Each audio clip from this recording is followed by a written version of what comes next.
Hello and welcome to episode 14 of the Social Innovation Think Tank, where we discuss the latest ideas in thinking about social innovation. My name is Paul Tracy. I'm Professor of Innovation and Organisation at the Cambridge Judge Business School and co-director of the Cambridge Centre for Social Innovation. We have here as well my colleague and co-host Neil Stott, who's also co-director of the Cambridge Centre for Social Innovation and who leads the Masters in Social Innovation that we run at the school. Now, I'm delighted to welcome today's guest, who is Professor Alex de Waal. Alex is Executive Director of the World Peace Foundation and a research professor at the Fletcher School at Tufts University. A leading expert on Sudan and the Horn of Africa, his scholarship and practice have also examined humanitarian crisis and response, human rights, HIV/AIDS and governance in Africa, and conflict and peace building. Among his many achievements, Alex is featured on the list of Foreign Policy's 100 most influential public intellectuals and Atlantic Monthly's 27 brave thinkers. Now, we invited Alex on today to talk about his recent book, which is called New Pandemics, Old Politics, 200 Years of War on Disease and Its Alternative. The cover featured right there. Thank you, Alex. It's published by Polity Press and explores how the narrative of war has long been used in response to epidemic disease threats. And the book takes us through cholera in the 19th century, influenza after the First World War, AIDS in the 1980s, making the argument that lessons from history about the problematic nature of this military narrative have perhaps not been learned as we face the current pandemic. So Alex, thank you very much for speaking with us. It's very nice to see you. Let me just ask you this to begin with. So as we talk today, we're still in the grips of a global pandemic, of course. In your book, you say that we were warned about this, that this would happen. You say this repeatedly, and you say this in some detail. Who warned us, and why didn't we listen? The most immediate warning was a very, very striking report by the World Health Organization's Global Preparedness Monitoring Board in September 2019, so just a few months before. And let me just quote one line from that. This was written by Gro Harlem Brundtland, the former Director General of WHO, and El-Haj Assi from the Federation of Red Cross and Red Crescent Societies. And they wrote, I quote, "There is a very real threat of a rapidly moving, highly lethal pandemic of a respiratory pathogen, killing 50 to 80 million people and wiping out nearly 5% of the world's economy. The world is not prepared." And what is particularly striking about that is that the world was actually, in some senses, de-prepared. Starting about 20 years ago, there was a concerted attempt to build a system of surveillance and response led by the United States, recognizing that fast-moving pandemic diseases, influenza, Ebola, and others, were an existential threat to our collective way of life. And the knowledge, the technologies were developed. But what happened? Those mechanisms were actually weakened and dismantled over particularly the 5 years leading up to the outbreak of COVID-19. First of all, China. China put the politics of control, of domestic control, and of controlling the global agenda above the imperatives of global public health. There was the experience of SARS in 2003, which was controlled, but the lesson that China drew from that was that China, while implementing the correct public health procedures, actually lost international prestige and lost international control. It didn't want that to happen again. And the United States was particularly reckless. The Trump administration dismantled and withdrew funding from and withdrew political backing from many of the key mechanisms, including those that had been put in place by his Republican predecessors, the George W. Bush administration. And the World Health Organization could function only when China and the United States work together. It is not a strong organization. It has no coercive power beyond what is demanded of it by its key backers. And with China and the US not willing to cooperate, the WHO was in a hopeless position.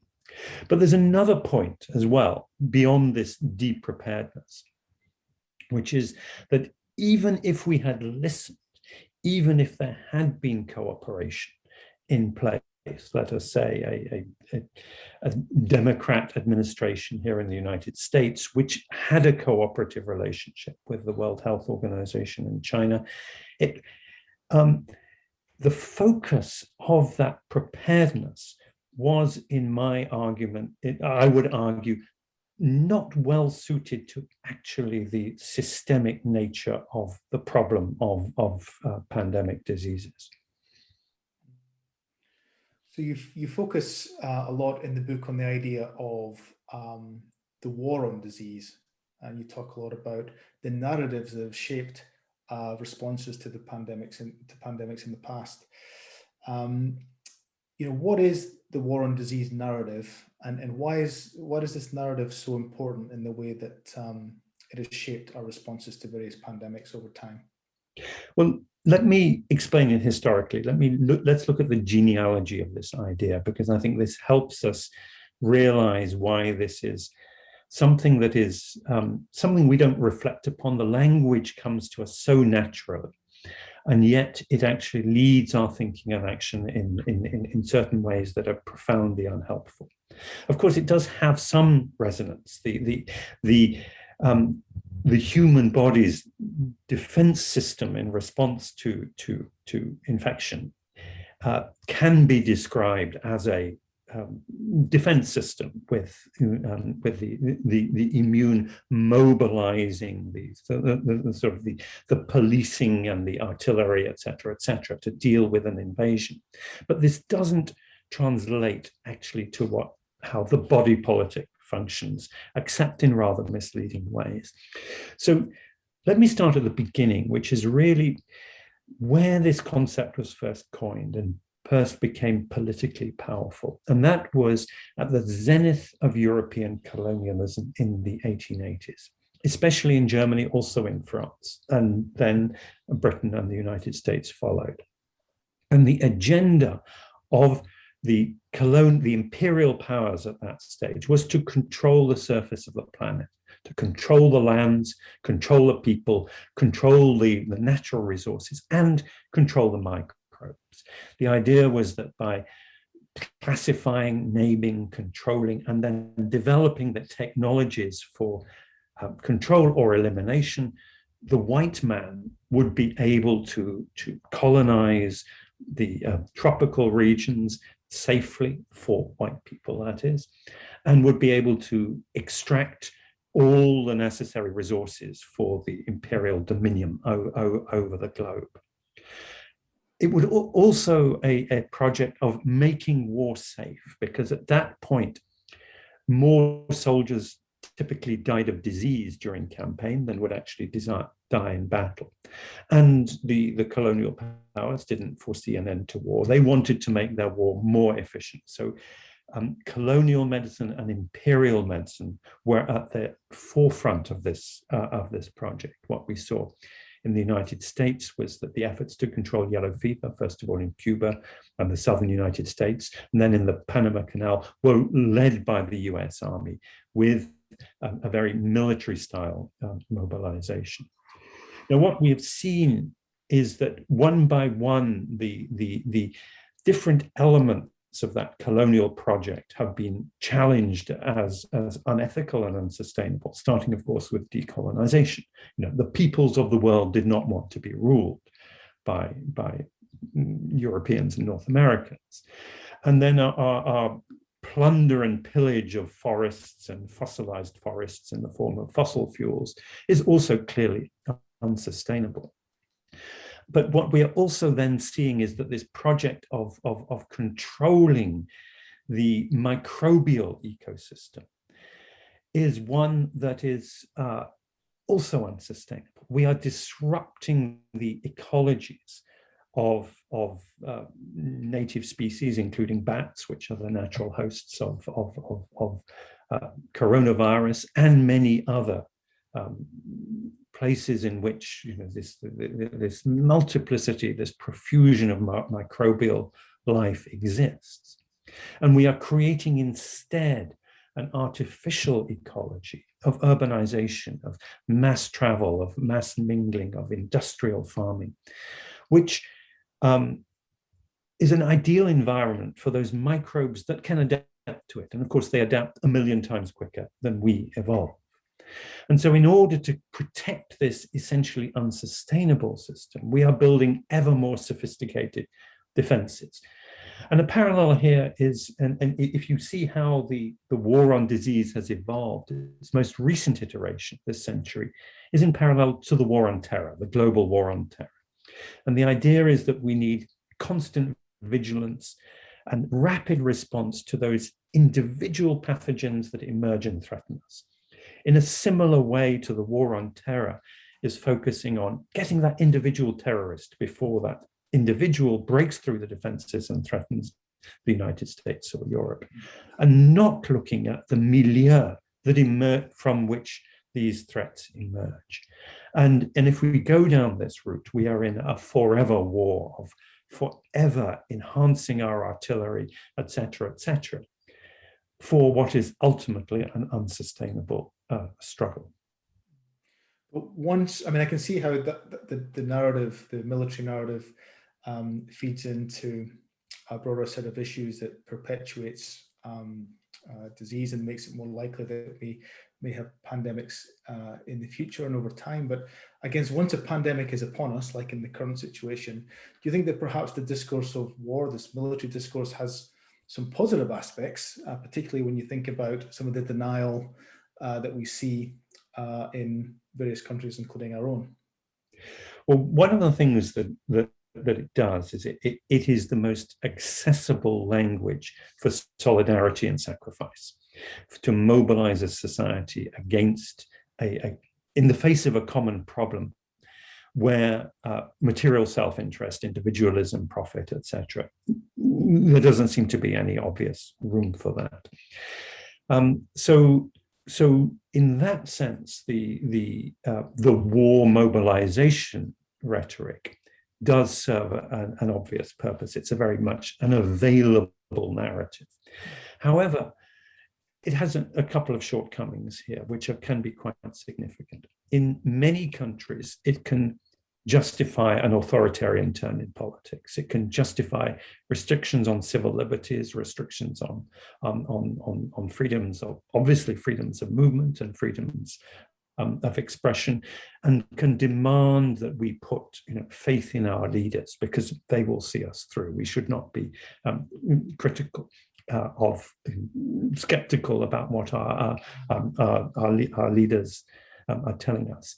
It also is a way of deflecting attention, so that if we are told that we are in this sort of war-fighting mode, then it justifies emergency shortcuts in the way in which public business is conducted, including, let us say, for example, the way in which large public service contracts are issued for testing and tracing or developing therapies, etc.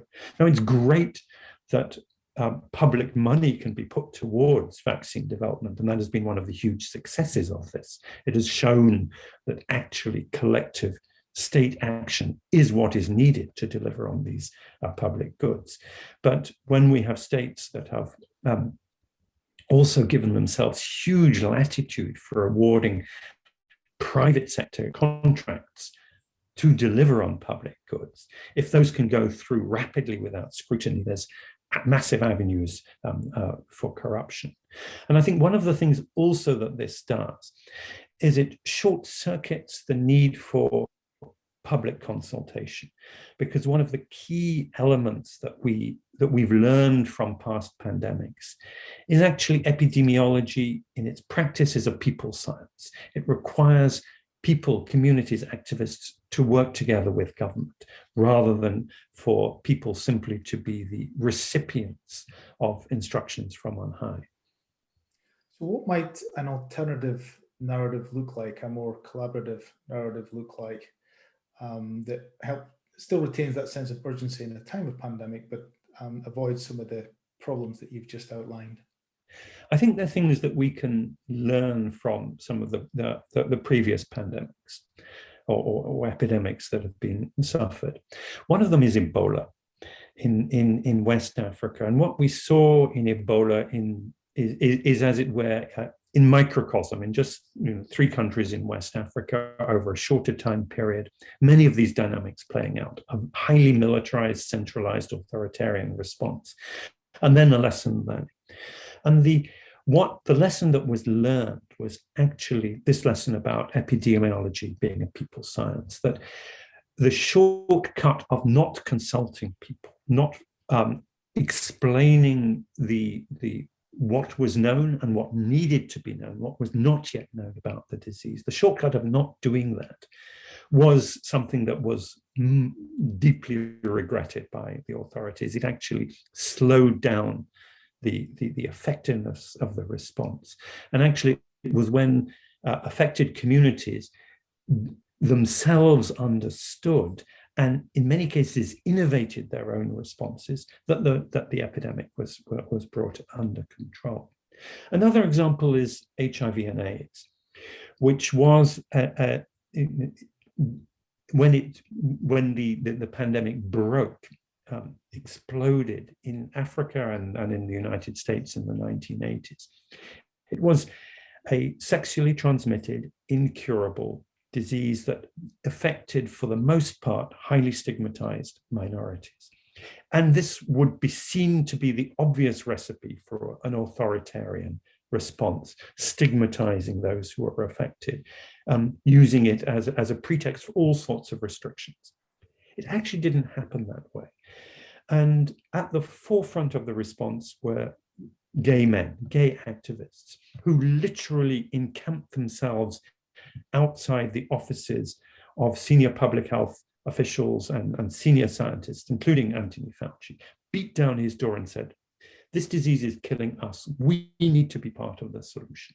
And we are ready to become full partners in exploring the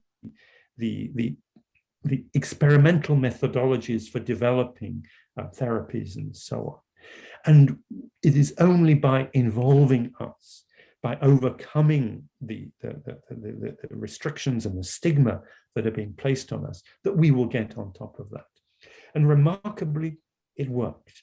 And the activism was the key element in accelerating the development of antiretroviral therapies, and then bringing the cost of that down to a level where it was accessible to the great majority of people.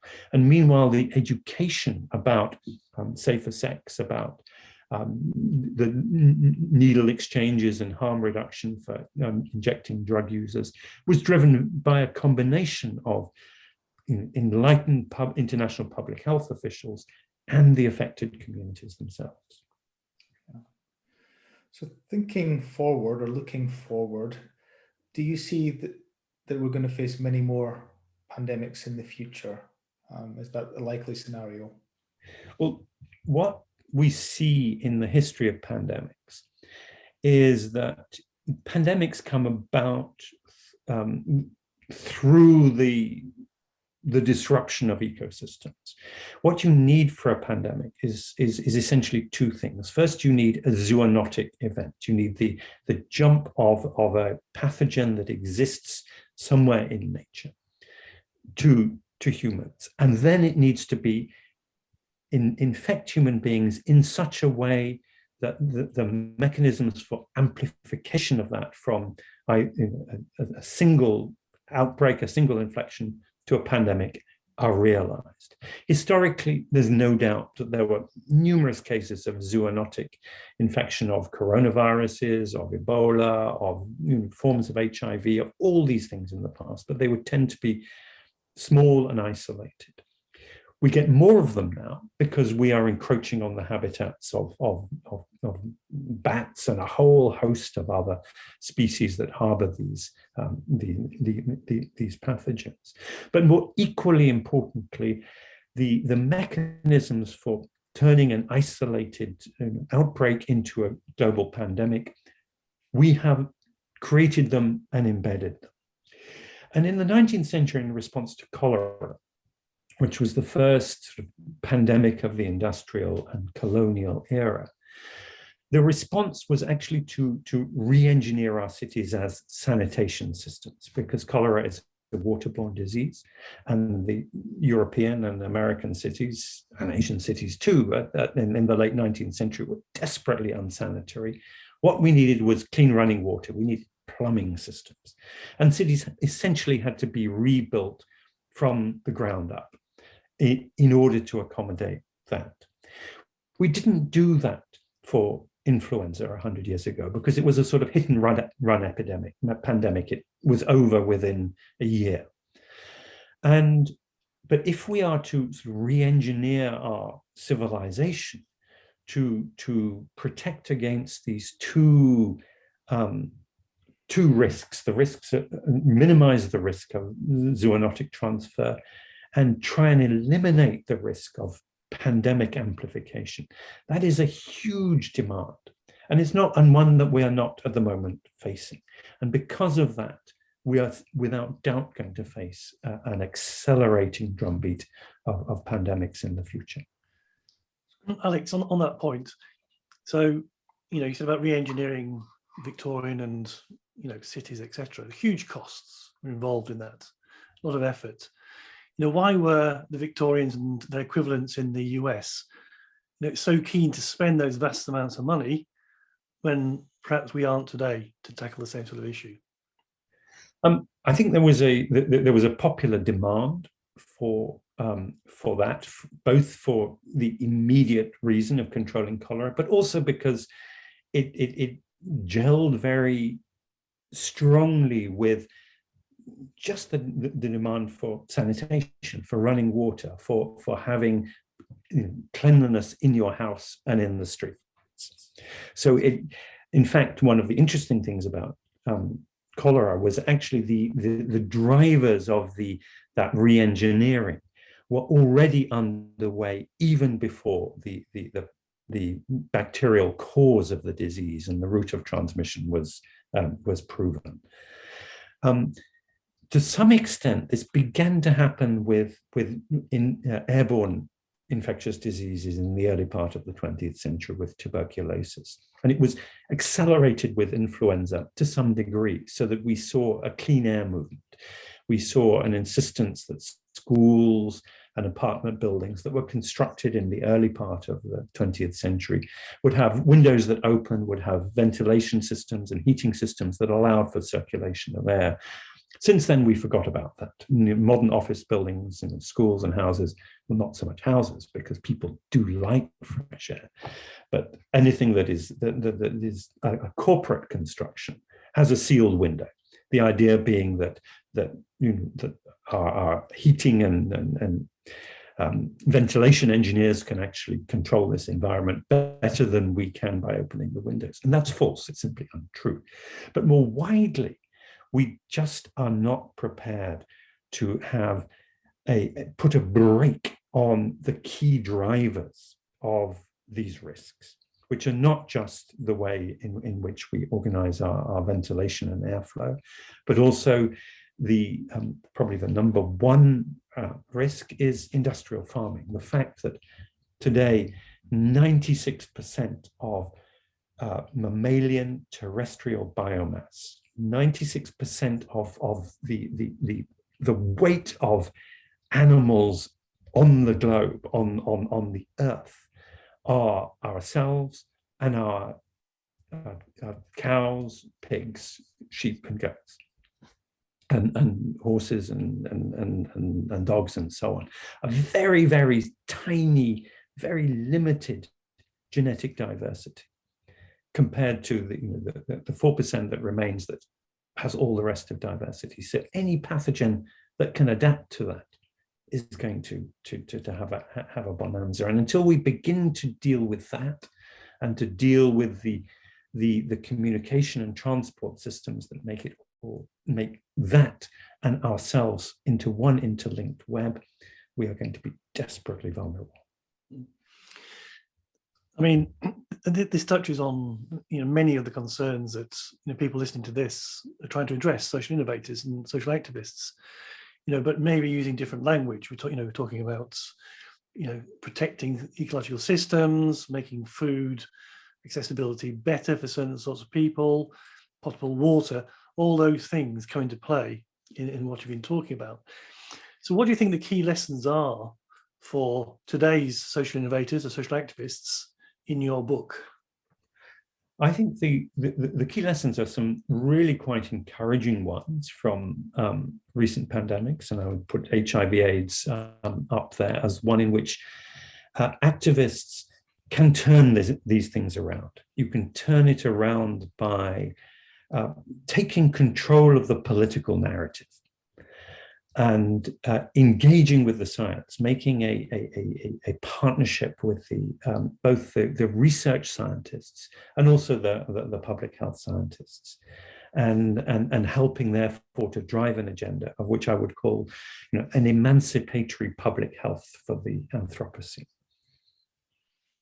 Could you just say a little bit more about it? It's quite a mouthful. What does that mean? So the elements here are public health has to be emancipatory, in that it has to be a collaborative effort of the people who are most at risk with the other agendas that they care about. You cannot separate the agenda of public health from other issues such as access to better housing, access to clean water, access to basic health, the sorts of social equity issues that mean that people can be safe at home, safe on the streets, safe in public transport, safe at their places of work, safe in schools, and they have the basic economic foundation, the economic freedom to be able, capability to be able not to have to put themselves at risk. So emancipatory in the sense of folding public health into these other agendas. It's very interesting, for example, in South Africa, where when the treatment action campaign, the campaign against the Thabo Mbeki government, which was denying that HIV caused AIDS, what the treatment action campaign did was it didn't focus just on HIV. It made it part of wider demands for better housing, for a living wage, etc., etc. So emancipatory and public health. And then for the Anthropocene, the last element, we absolutely need to pay attention to all the production chain of our food, the frontiers of our ecological rupture, and also to some of the ways in which research scientists are being pushed to engage in sort of ever more dangerous, and let me be candid, dangerous experimentation in order to develop an understanding of and response to emerging microbial threats. Because as these threats escalate, and as it's seen as a war against them, we are pushing the sort of the biodefense, the biosecurity agenda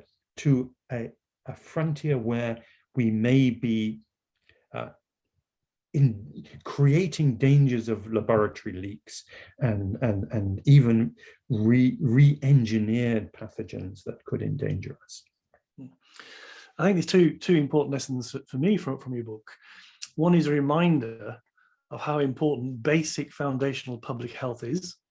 And it is a bit of a Cinderella subject, I think, in the UK at the moment. We forget. And secondly, how we neglect international institutions to our peril. Be it the World Health Organization or be it sort of various nuclear treaties or whatever. That both things, I think, are quite fragile at this moment in time. Would you agree? I absolutely agree. And the title of my book is New Pandemics, Old Politics. And the basic sort of hypothesis there, along with the war on disease being a problem, the basic hypothesis is that each pandemic is something new, something that is challenging to our society and also challenging to our science. But what we tend to see is the same old politics coming back.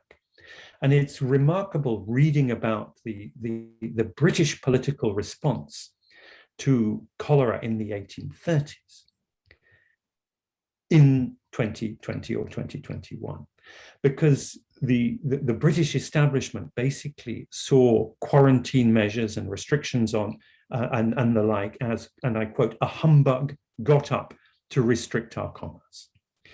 And essentially what the British commercial and political and colonial establishment wanted to do was to continue business as usual and try and both deny the science and to push it to the margins, so that even when under considerable duress and with massive public demand, they began to introduce sanitary systems in London, the great sewers that were built in the 1850s and 1860s. They said, oh, this isn't necessary for India. Indians are somehow unhygienic people by way of nature, and we shouldn't be bothered spending money there. So we can protect ourselves with these expensive systems, but we shouldn't see it as a concern that we can extend to others.